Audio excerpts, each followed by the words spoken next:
Hello, my name is George Graybill, and I've been reading excerpts from my book Stuff.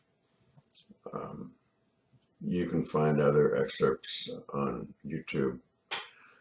Today I'm going to read chapter 1, which I think is maybe one of the most important chapters in the book because it explains how science is done and what different words like law, theory, hypothesis, fact, truth, what they mean, because a lot of people, it seems, are using them incorrectly, and it seems to be happening more and more, and a lot of people are getting misinformed.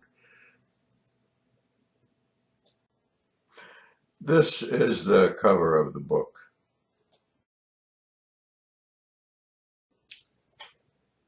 Chapter 1, How Science is Done, wherein Archie makes a mess and gets away with it. Archimedes is famous for getting into a bathtub full of water and then yelling, "Eureka!" when the tub overflowed. Eureka is Greek for "I have found it." He was speaking Greek because he was one. The rest of the story is probably not true because it has been told and retold for more than 2,000 years, with everyone adding details to make it more interesting. We will continue in that tradition. What he found was probably the soap in the bottom of the tub. The story that has been passed down, however, is that what he discovered was a law that today we call Archimedes Principle, in honor of sloppy Archie. It gets worse. After his eureka moment, he is supposed to have run out into the street, sopping wet and buck naked, still screaming "Eureka!" Archimedes discovers the soap he dropped. He also discovers his principle. His principle, which is quite correct, is that something floating in water displaces its own weight of water. Picture Archie's rubber ducky floating in the tub. Now suppose the water suddenly froze solid and you lifted the duck out, leaving a duck-shaped hole. The water it would take to fill that hole would weigh exactly as much as the duck. If the tub was level full and Archimedes carefully floated himself in it, the water that spilled on the floor would weigh as much as him. When a friend asked him why he wasn't wearing any clothes, he said, "Oh, yeah, I guess I forgot," and went back into the house.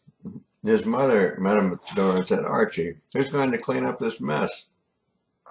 "It's okay, Mom. I was doing a scientific experiment, and I discovered an important principle for which I will soon be famous." "Hey, next time you make a mess, say it was an experiment. It's worth a try." The reason for telling this ridiculous story is that Archimedes was conducting an experiment which set him apart from most other early scientists. If you bothered to read the introduction, you know that most people who tried to understand matter in those days rarely did experiments. They just sat around thinking about matter. The ones who were the best talkers had their ideas accepted and were followed around by a gaggle of disciples and groupies. These philosopher-scientists arrived at their descriptions of matter by using logic and common sense, which is a good place to start, but often leads to conclusions that are dead wrong. Their method was to start with how they thought the world should be, and then work backwards to deduce the underlying nature of things by looking for examples that supported their view. Don't listen to people like this. Science works the other way around. You start with an observation of the details, such as, "Hey, the bathroom floor is flooded." Next, you think of a possible explanation called a hypothesis. This guess has to be something you can test with an experiment. In this case, the experiment would be to compare the weight of an object to the weight of the water it displaces. We won't outline the experiment, but you can see it wouldn't be too hard to do. It is important that it has to be possible to disprove your guess. Maybe you did the experiment 3 times with different objects and the results supported the guess, but on the 4th try, the weights were different. You would have to admit that you hadn't discovered a new law. The next step for a scientist would be to come up with a new hypothesis or change the disproved one in some way. Here's an example of a hypothesis that is bogus because it can't be disproved.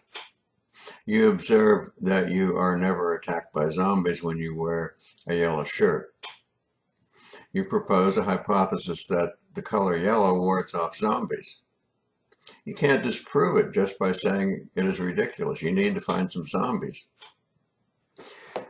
After a hypothesis is tested enough times in all sorts of conditions, and all the results support the hypothesis, it is called a law. In science, a law describes something that happens in nature.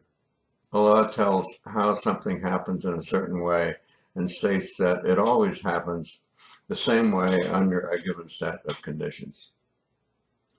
You may have noticed a bumper sticker that says, "Gravity isn't just a good idea, it's the law." You were following a science nerd with a sense of humor. A theory is quite different from a law. A theory explains events. A law describes events.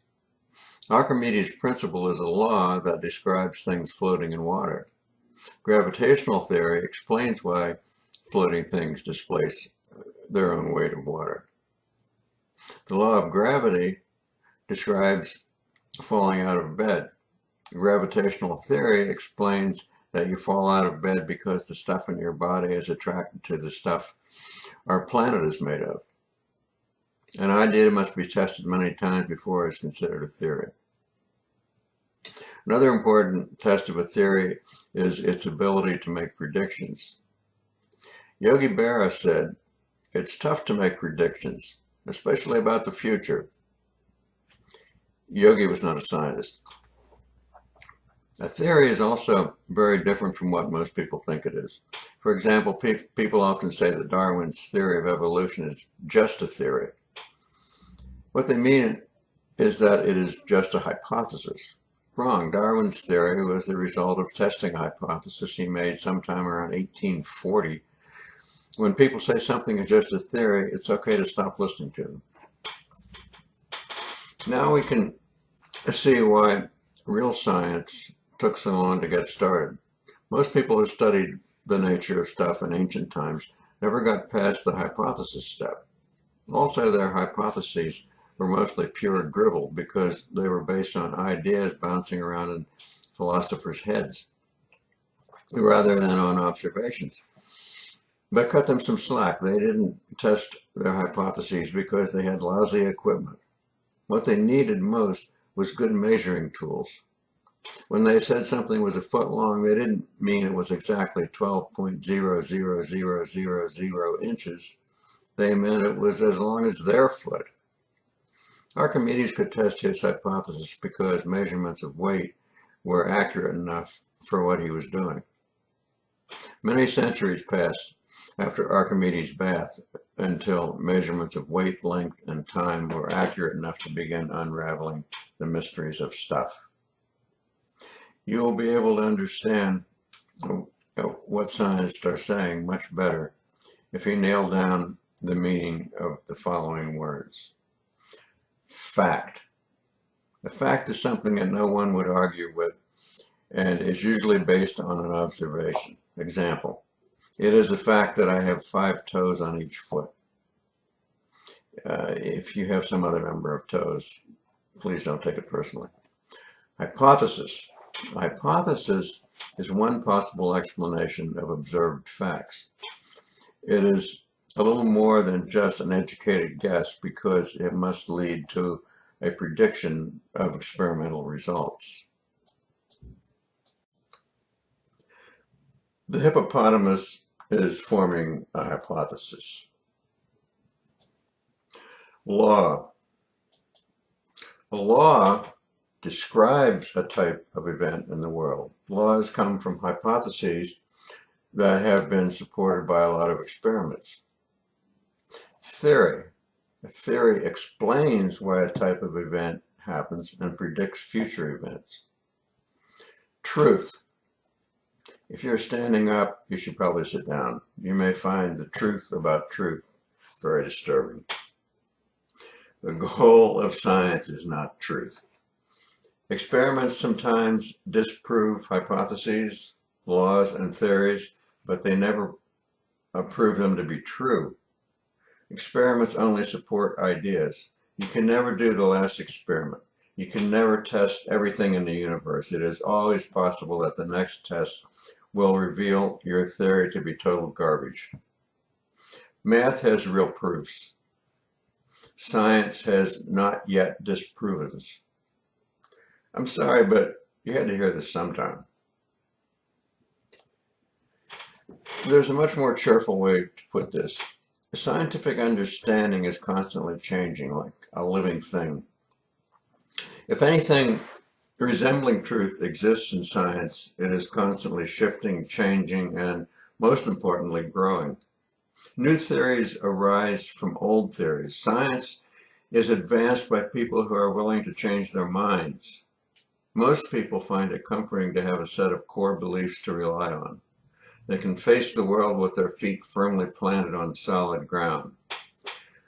Unfortunately, it's more like having your feet stuck in hardened concrete.